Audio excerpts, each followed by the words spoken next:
Оршаның 6-нчы мәктәбенә бүген илнең 30лап төбәгеннән 200 делегат җыелды. Беренче бөтен Россия туган тел форумының 2нче көнен Тукай туган ягында Татарстанның мәдәни башкаласында уздырулары юкка түгел. Төбәкләрдән җыелган укытучыларга, мәгариф идарәләре җитәкчеләренә телебезне, милли гореф-гадәтләребезне өйрәтү алымнарын күрсәтәләр.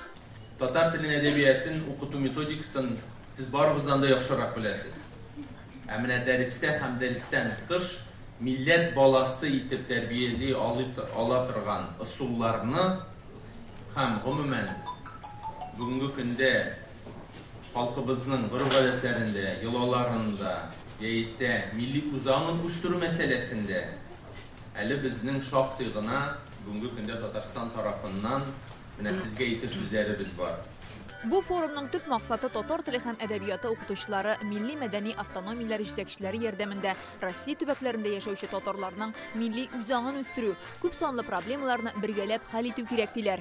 Бүгенге көндә иң зур проблема инде менә шу тел битү.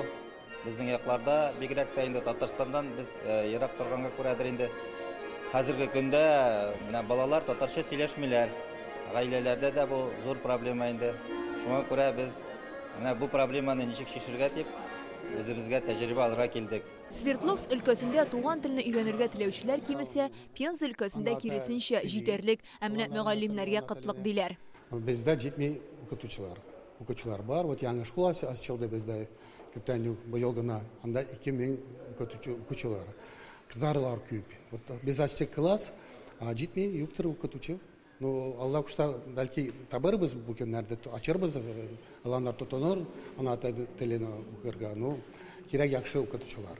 Махсус килешү нигезендә Орча педагогия көллиятендә башка төбәкләр өчен туган тел укытучыларын әзерләү мөмкинлеге бар. Мәгариф министрлыгы онлайн курслар оештыра, белемне читтән торып арттырырга була. Без һәр вакытта шушы Казанга юнәлеп, Татарстанга юнәлеп эшитәбез.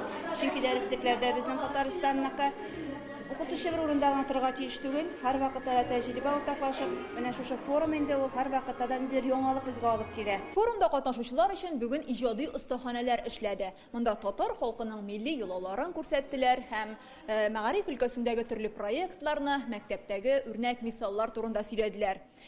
Буларның барысында форумда катнашучылар үз төбәкләренә кайтып киткәч мәктәпләрендә куллана ала. Әйтик, әлеге мәктәптә технология дәресендә кызлар шундый калфаклар тегә. Милли бизәк төшерүләренә мәктәпләрдә түгәрәкләр оештырып өйрәтергә мөмкин. Безнең мәктәбебездә түгәрәк оештырылды.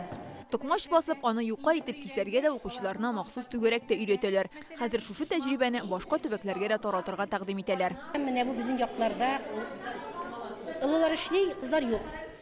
Бик яхшы. Татарстаннар булдыралар.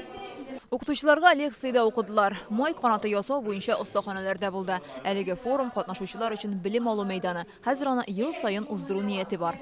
Орча районыннан Фәйрүзә Мәҗитова, Гадел Миндубаев, Яңа Гасыр каналы.